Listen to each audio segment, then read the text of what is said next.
High winds across the East Coast. We're on weather alert tonight as the wind gusts could lead to some dangerous conditions outside. And April off to a violent start. Fox 45 News is live on the scene of a shooting in Northeast Baltimore just hours after a double shooting downtown. Plus, time winding down in this year's legislative session where key crime bills stand as the April 10th deadline looms. Live from WBFF in Baltimore, this is Fox 45 News at 10.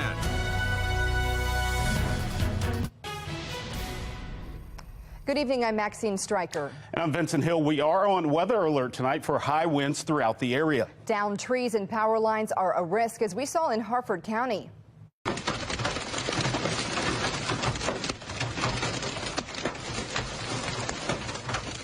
You can see and hear that hail pounding the windshield of an emergency vehicle while responding to this downed tree in Aberdeen.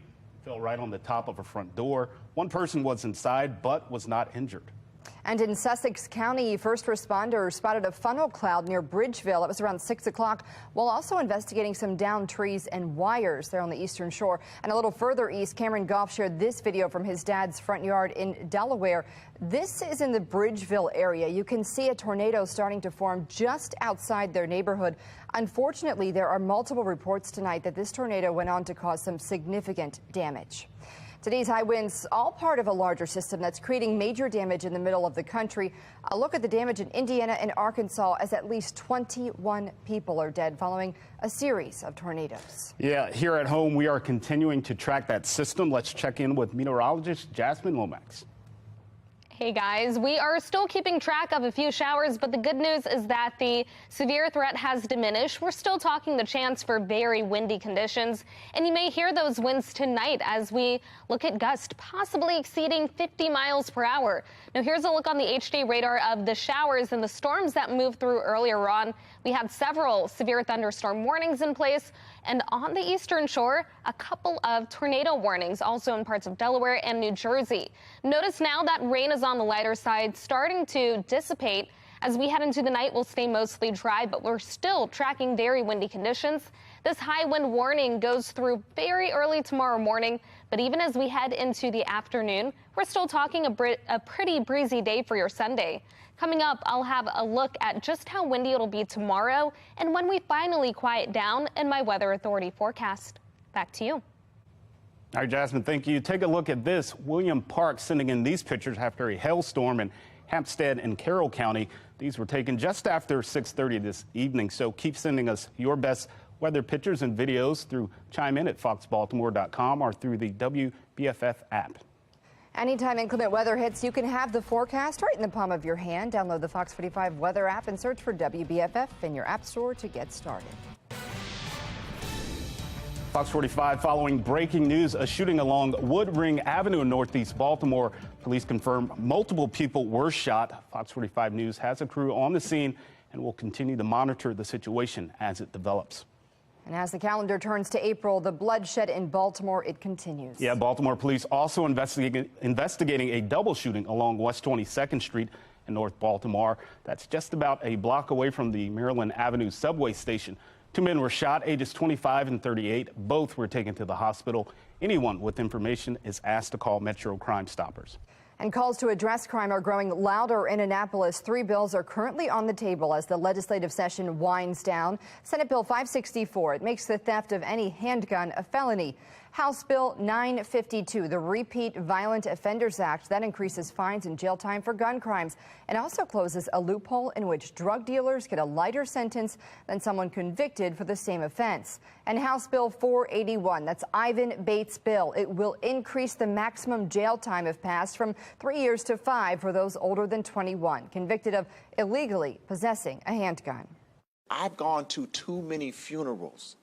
I've gone to too many and watched too many people and young boys and young men and young kids and young ladies who look like me and you that are dying and losing their life. I understand the wraparound services, and I agree with that. And I don't want to see mass incarceration, but we will see accountability. Baltimore City residents and community leaders are demanding change, and now those calls are being echoed in Washington. We spoke to 2 members of Congress from opposite sides of the aisle about why they're showing support for Baltimore's top prosecutor. On Caroline Street, a prayer for change in Annapolis. Over every constitutional legislation, your word will proceed. In Mondawmin, frustration with the elected leaders. Do your jobs. Honestly, do your jobs, get it cleaned up. About the endless violence in the streets of Baltimore. Hold these people accountable for their crimes and their violence, dealing with repeat offenders that are out here still committing crimes. As several tough on crime bills stall, two lawmakers on different sides of the aisle, Maryland's lone Republican, Representative Andy Harris, and Democratic Congressman Kwasi Mfume, supporting City State's Attorney Ivan Bates. I think Baltimore took the right first step, which is to reject Marilyn Mosby and to elect a new state's attorney who I think is talking about doing the right thing. In House Bill 481, Bates is looking to increase jail time for illegal guns. 5 years is the magic number. I'm asking for 5 years. Currently, anyone 18 to 20 gets up to 5 years, while anyone 21 and up only receives as many as 3 years. Bates wants that sentence of 5 years the same across the board to guarantee anyone getting the max serves at least a year, even if they're released early. If he delivers on those promises, I think Baltimore becomes a safer place. Ivan Bates is right on point. Congressman Kwasi Mfume standing behind the bill, even writing a letter to the committee as to why. I support it because it's the right thing to do. At the rate at which people are shot and killed in Baltimore City, It seems like it's a way of life, but it shouldn't be. Congressman Mfume is hoping to put politics aside. Our streets are too violent. There is a loss of conflict resolution, and guns are too plentiful. To do what's best to reduce the violence on the streets. There's always going to be one side versus the other. The key is to try to find the consensus in the middle where both sides can reach some sense of an agreement. And tackling repeat offenders has been one of Bates' priorities. Just last night, we shared the story of Karen Alston, who had a warrant out on him for more than a month and was suspected in at least 6 other crimes before his arrest. Mr. Alston probably should not have been released. The question is, did the court that released him have all of the information regarding his criminal history, regarding his release status, regarding his probationary status? Earlier this week, Baltimore police, they announced more than 30 arrests in a drug ring. A dozen were repeat offenders. And Bates has been very vocal about his desire for stronger gun penalties and keeping those repeat offenders off the streets. Tonight, Fox 45's Taylor Stewart looks into a bill designed to address those concerns. Leading into this legislative session, a Gonzalez poll showed crime is a top concern for Maryland voters. We spoke to an activist who's asking, why is nothing getting done in the State House? In the next 10 days, crucial crime-fighting legislation struggling to gain traction could be dead on arrival. As crime bills stall in Annapolis, real life continues in Baltimore for the families of Baltimore's 62 homicide victims killed in the first 3 months of the year. Crime is the main issue. People don't feel safe, and they're angry at the politicians who they elected to go to Annapolis, to go to the city council and fight for them, and they're not doing that. And they're wondering why. What is holding them back from keeping their own residents safe? House Bill 736 is among several bills sitting in a committee. It would prevent a repeat violent offender from getting out on bail if they're facing a charge for another violent crime or convicted of a violent crime in the past 10 years. Eurypsy Morgan, spokesperson for the group Peace, says these kinds of common sense measures are what constituents want to see passed. If you talk to people in the community, they'll tell you, if somebody has been convicted of a felony, or if they've been charged with a felony, if they've been caught with these illegal weapons, they do not want them back in the neighborhood to terrorize the very same people. Another bill targeting illegal gun offenders, seemingly at a standstill, is the one backed by City State Attorney Ivan Bates. It would increase the maximum jail time. What you have, though, is this political class of politicians who doesn't feel like they have to be accountable to the people. And so they end up going to Annapolis and just ignoring these types of common sense bills. It doesn't make any sense. With lawmakers short on time and solutions, lifetime Baltimore resident and Hoover Memorial Church pastor P.M. Smith echoing calls for accountability. We talk about accountability. There will be no accountability without consequences. That's not just for the criminal element, that's for the politician. Taylor Stewart, Fox 45 News. Well, this week, members of the State House and Senate, they reached a compromise to keep the state-funded Boost program, which provides scholarships for low-income families to send their children to private or parochial schools. Senator Corey McCray says it's a win-win. There are moments where compromise is just important, and that's what we can't forget to, and that's what we should always center ourselves around, making sure that how do we solve those differences. And Governor Wes Moore had pushed for Boost funding to be phased out, saying the money should be directed to public schools instead. Another move reflecting public support, the decision to keep Baltimore Collegiate School for Boys open. After threats of closure, the school got a reprieve from commissioners. Fox 45 News is making your voice heard. Scan the QR code on your screen. That will take you to our website, where we've put together a list of email addresses and phone numbers for your state senators and delegates, including the House Speaker and Senate President. Police in Frederick releasing these surveillance images of a strong-armed robbery suspect along West 7th Street. Officers say this happened this morning around 9:45 a.m. just outside a Giant Eagle. Anyone with information is asked to call the Frederick police. New developments tonight in the indictment of former President Donald Trump. New York police setting up barricades outside the courthouse where Trump is expected to appear Tuesday, facing charges of using campaign finance money to cover up an affair with Stormy Daniels. On the right, a live look at Trump's plane in Florida as he's set to travel up to New York on Monday for the proceedings. And Maryland lawmakers voicing their opinion on the charges. Representative Andy Harris, Maryland's only Republican in Congress, is defending Trump. On Twitter, he called America a banana republic and compares Manhattan District Attorney Alvin Bragg to Vladimir Putin. On Fox 45 News this morning, we asked Harris if he still stands by those comments. Here's a district attorney, we call them state's attorneys in Maryland, who, just like Marilyn Mosby, decided that he wasn't going to prosecute felony criminals for violent crimes, and the number of felony prosecutions actually went down in New York under his watch. But here he's taking what might be a misdemeanor and trying to elevate it to a felony for political purposes. That's just not what the American justice system is about. And Maryland Senator Ben Cardin speaking to Fox 45 about the charges on Friday. It's a sad day when a former president's indicted, but he's entitled to the presumption of innocence and the full protection of our judicial system, and it should be afforded to him. This should be done without regard to any political influence one way or the other.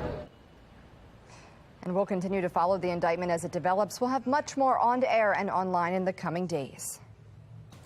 Coming up, a new census report is out, how Maryland's population has changed over the past 2 years and what an economist thinks is behind the shift.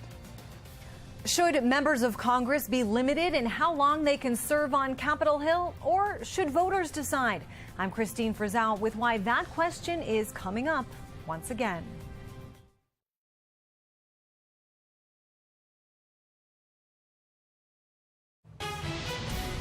And our weather alert coverage continues. Maryland Transportation Authority confirming the Bay Bridge remains closed due to high winds. Here's a live look at the eastbound lanes. As you can see, no traffic. The Key Bridge has reopened and is under limited wind restrictions, which means police are determining which cars can safely cross the bridge. Jasmine Lomax has your full weather forecast coming up in about 15 minutes. Well, new census data shows some Maryland counties are shrinking, and it's no surprise to one economist that Baltimore City is on the list. He says crime is not the only factor driving people away, but it's certainly one of them.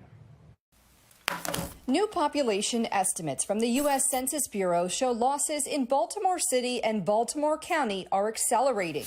The city's population decreased between July 2020 and July 2021 by just over 1%, and even more people left the following year. More people should be moving to Maryland than moving out.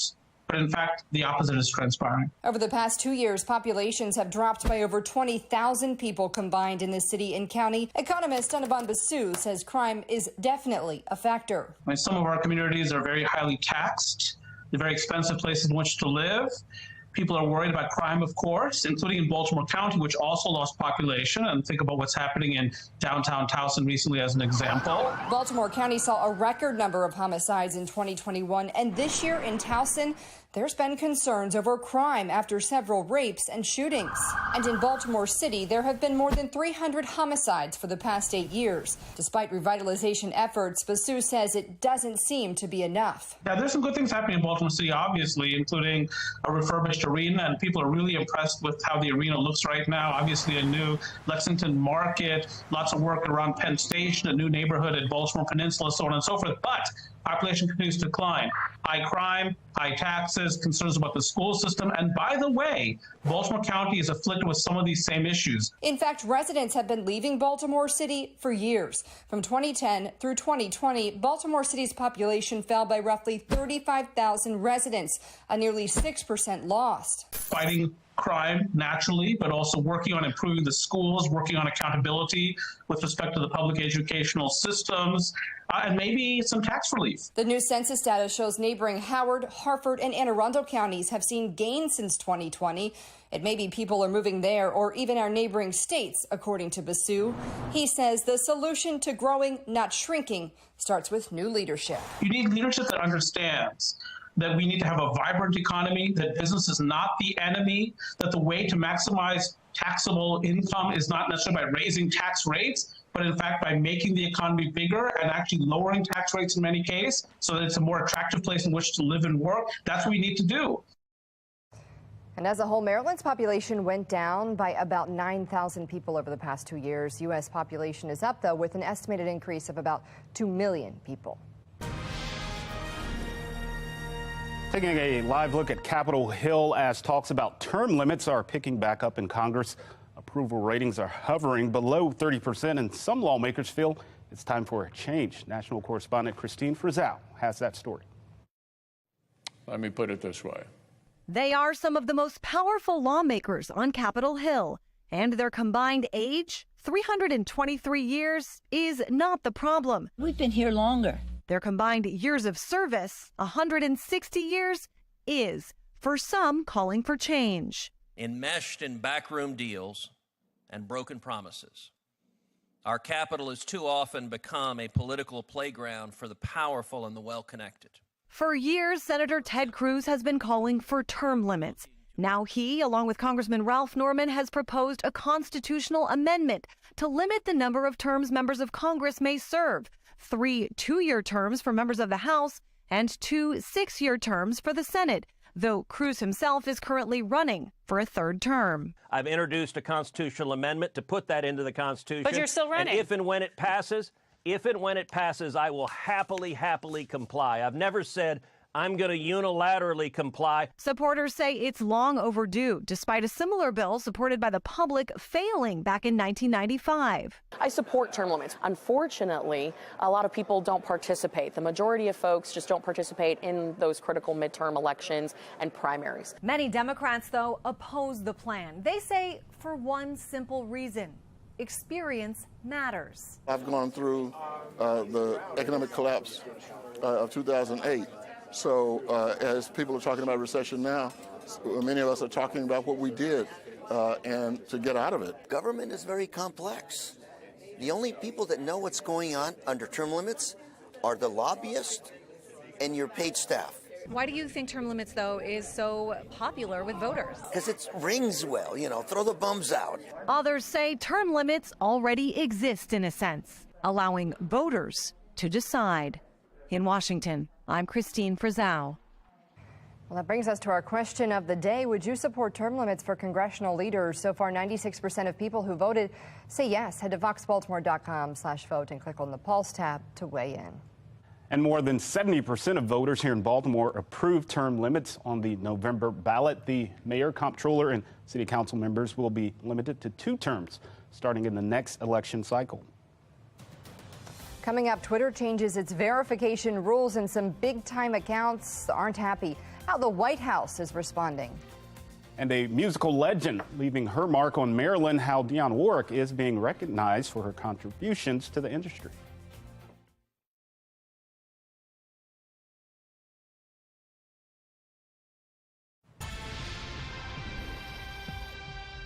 Pope Francis was released from the hospital today after undergoing treatment for bronchitis. He is expected to lead at least 2 services during Holy Week, starting With the Palm Sunday Mass tomorrow, the Pope joked with journalists as he left the hospital, saying he's, quote, still alive.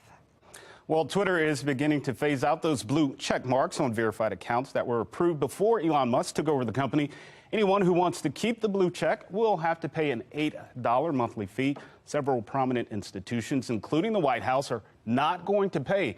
The executive branch released a memo telling staffers they'll have to pay for that blue mark out of their own pocket. Accounts for the White House and select government officials will continue to be verified with a gray check mark. And Vice President Kamala Harris wrapping up her week-long Africa trip with a roundtable in Zambia. She's pushing for $7 billion in private investments aimed at conservation efforts and food production. In each of these engagements, it has been clear there is a strong desire from leaders on this continent, from young entrepreneurs on this continent, to increase investments on this continent. Well, prior to her visit, the vice president stopped by Ghana, where she was pressed on whether wealthy nations would help poor countries cope with climate change, a commitment made under the Paris Climate Accord. A new report from Social Security trustees shows Americans' checks will get smaller in 2034 if Congress doesn't address the problem. The Social Security trust funds are expected to run dry that year, and continuing income will only cover about 80% of benefits. About 66 million Americans received benefits last year. Days after the reward for turning in Roy McGrath doubles, a sequel to the tell-all book about the former Hogan aide drops on Amazon. What's inside that has many questioning who the author is? Seems fishy. And a helping hand for Marylanders with disabilities, how one group is focusing on putting food on their tables in tonight's Maryland Moment. And rain is starting to move out of the region, but we're still tracking high winds across the state. I'll let you know when we quiet down and what to expect as we end the weekend coming up in my full forecast.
Fox 45 continues now to follow some breaking news. We know multiple people have been shot along Woodring Road in northeast Baltimore. Police are expected to speak at some point tonight here at the scene, which you can see is still very active. Fox 45 has a crew there on the scene, and we'll bring you that update live if it happens while we're here on the show. And another twist in the saga of Roy McGrath, the former Hogan aide turned fugitive. Yeah, just days after we featured him in our Maryland's Most Wanted segment, a second tell-all book is out. And there's some uncertainty surrounding the author. Fox 45's Rebecca Pryor explains. Well, just like the last book, this one features McGrath in a very positive light and is published under the name Ryan Cooper. Now, my attempts to reach out and get a hold of Cooper today were unsuccessful, as some speculate he's not who he says he is. The plot thickens in the mystery of a missing Roy McGrath. On week 3 of his international manhunt, a second tell-all book surfacing online, Betrayed, the true story of Maryland Environmental Service, detailing the time McGrath served as CEO of MES prior to his short stint as Governor Larry Hogan's chief of staff. His tenure with the Hogan administration ending after revelations of his 6-figure severance from the state agency. That severance now at the center of McGrath's many federal charges, including fraud, theft, and falsifying records. But the book claims Hogan approved the large payout to offset McGrath's lower salary when he moved to Hogan's office. The book going on to write, it was the same severance other MES CEOs have been paid out in the past, one that was, quote, a reward McGrath more than earned. Accusations a Hogan spokesperson has called bizarre and baseless. The debate behind this severance scandal was scheduled to play out in court this month, but McGrath failing to appear for trial, leaving his lawyer, Joseph Murtha, unsure of his whereabouts. The uncertainty of going to trial can cause people to do things that we may not believe are appropriate. And when Fox 45 followed up last week, asking if it's possible McGrath is the author behind the Betrayed series, Murtha telling a Fox 45 reporter, quote, could it be Roy? I don't know. I have no idea.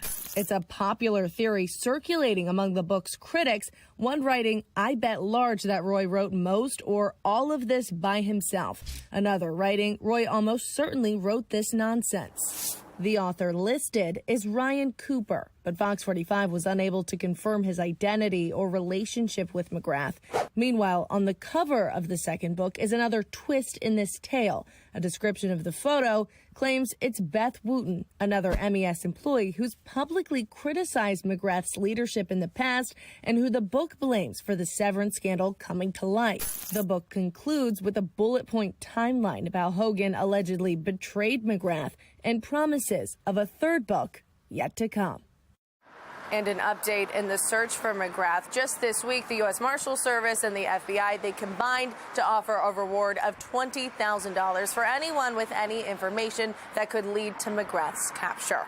In Baltimore City, Rebecca Pryor, Fox 45 News.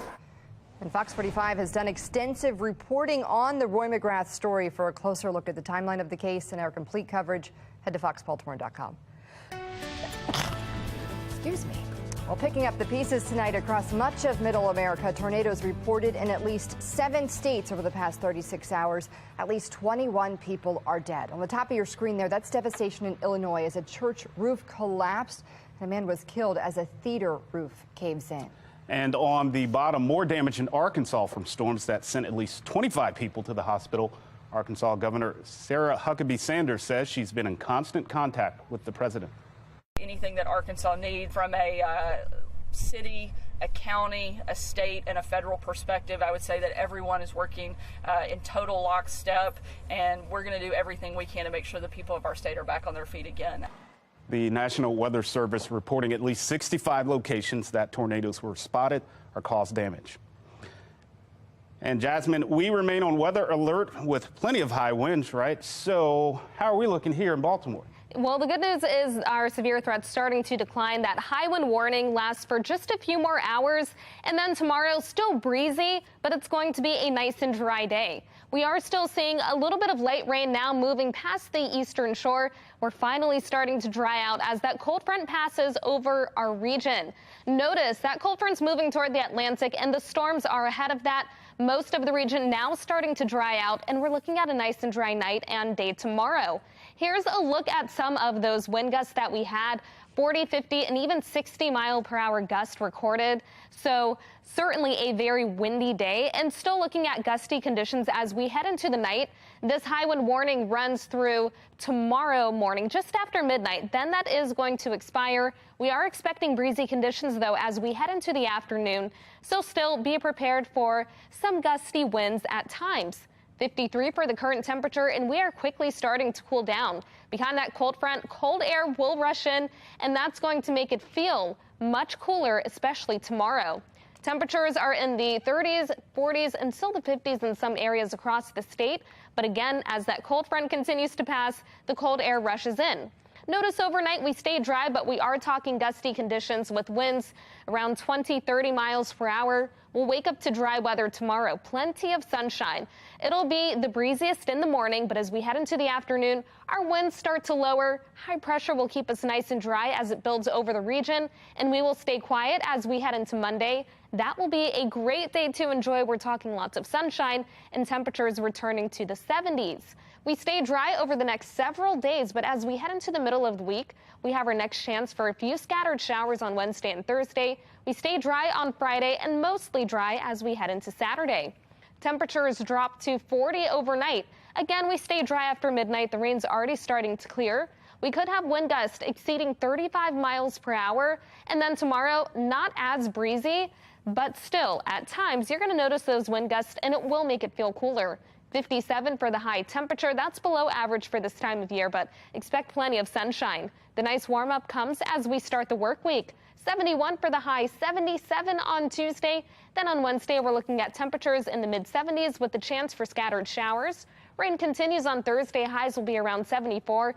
And after that, it gets a little cooler and more seasonable. 60 on Friday. And then as we finish out the week, temperatures will be in the upper 50s and will stay mostly dry on Saturday. Back to you. All right, Jasmine, thank you. And take a look at this picture of a downed tree that's along Route 40 in Howard County, just sent to us by a viewer on Chime In.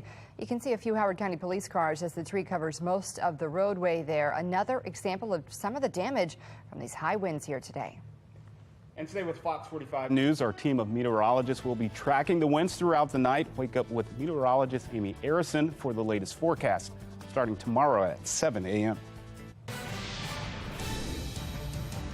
All right, Fox 45 News continues to follow that breaking news. We know multiple people shot along Woodring Road that's in northeast Baltimore. Police speaking about it right now. 2 victims were pronounced deceased at the scene. 2 additional victims were taken to the hospital where they immediately went into surgery. 1 additional victim was pronounced deceased at the hospital, and the 4th victim is currently in surgery in critical condition. Very preliminarily, we just know that there was some type of dispute between individuals who knew each other. Suspect opened fire and then fled the area. At this time, if you have any additional information or you know anything, saw anything, can help anything, please call detectives at 396-2100 or 1-866-7-LOCK-UP. Right now, I'll turn it over to Mayor Scott. Thank you, Deputy Commissioner. This was a cowardly act carried out by a coward. This is one of the most disgusting things that I've seen in my time in elected office. We pray for the family and for this quiet community of hardworking people, but we are not going to stop until we find this person. And if this person hears what I say tonight, turn yourself in. You did it. You have to own up to it. Own up to the disgusting thing that you did tonight over some petty dispute. That's what you should do. And for anybody thinking about helping this person hide from us, don't do it, because you also can be held accountable. We cannot continue to allow folks to lose their lives this way. We have to resolve our basic human conflict in a different way, not being a coward, pulling out a gun because we don't know how to resolve conflict. That's the way that I'm feeling tonight, and all I have to say.